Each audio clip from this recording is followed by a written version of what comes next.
So a big part of what we do here at Ticker is cover small business. Of course, we know what happened last year, so we want to know what's happening this year. There's only one man to go to, Bill Lang from Small Business Australia. It's great to have him in the studio. G'day, Bill. How are you today? Adrian, always good to see you. I think this is our first chat in the studio. It's always a bit better sitting in front of each other, isn't it? Indeed, indeed.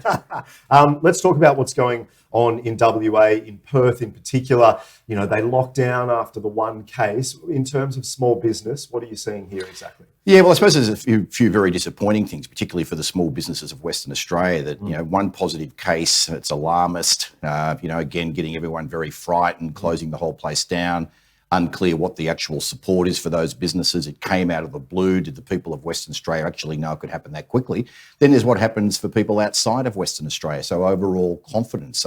State government's going to keep, one positive case straight to the shutdown. We had this happen in South Australia as another example.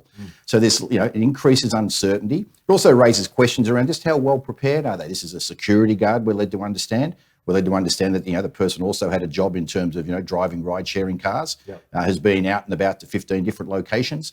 You would have thought that, other states could look at what other states are doing and learn some things, because there's a lot of lessons learned from what happened in Victoria.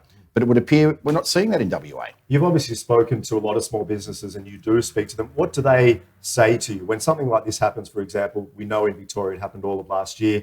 What's their response? Is it the fear-based uncertainty? What do we even do at this point? Yeah, well, again, it has an impact on how they're feeling, right? The most stressed part of the population in Australia, the people that have worn the biggest emotional, mental health and financial cost are small business people. Yep. There's just a poll out, I think, today that I saw that in terms of satisfaction with the financial situation, it's actually Liberal Party supporters, some of which are small business owners. They are the ones that, looking forward, are going to be worst off, a much greater percentage than, say, traditional Labor Party voters. So this group of small business owners feel very left down by what has traditionally been the party of small business. They feel like they are the forgotten people by the Liberal Party. And the famous speech from Menzies was about the forgotten people, but they're sort of saying, well, where the bloody hell are you now?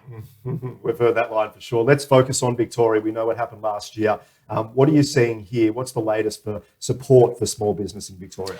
Yeah, look, I think there's a general, growing level of confidence in Victoria, which is great news, and things like the vouchers to get people out and about in the regions is good, but CBD still a ghost town. So there still needs to be more leadership, particularly from the government, in getting public service workers back into the offices.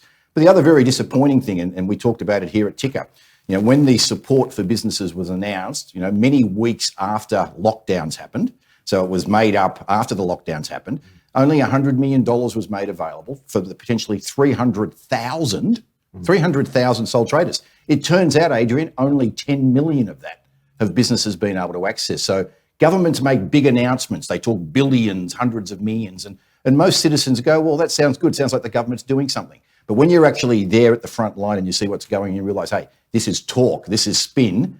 It's too complicated. It's not simple enough. It's not fast enough. It's not direct enough. So we still have got significant issues amongst many small businesses in terms of, well, what's it going to mean? The federal government, JobKeeper, but the state government, they talk big numbers, but, show us the money. Yeah, it's a fair point. I mean, I love the passion. Tell us, just to finish, about JobKeeper. We're talking about the fact that it may be finishing soon. But what does that mean for businesses that are hopefully moving forward and, maintaining their presence? Is there a real concern around JobKeeper and businesses just ending their journey in some ways? Well, absolutely. So we did a significant amount of research at the end of November. We identified probably 400,000 businesses in total, very likely to close for good if there is not some form of very targeted support happening, from the end of March. Now, there are particular industries like travel agents that have been totally decimated. Then there's geographic areas, say the Echuca-Moama area, for example, been impacted by border closures, restrictions in Melbourne, all of those sorts of things. So, we hear the Prime Minister saying, look, there's no ongoing JobKeeper. We hear the Treasurer say there may be some targeted support. Start telling us what it is, who's going to get it, so people can have some greater confidence around keeping going, or if they're going to have to close for good, being able to do it in an orderly way. And we say once again to the Treasurer and the Prime Minister and the Attorney General, let's make sure that no small business owner is made legally bankrupt through no fault of their own.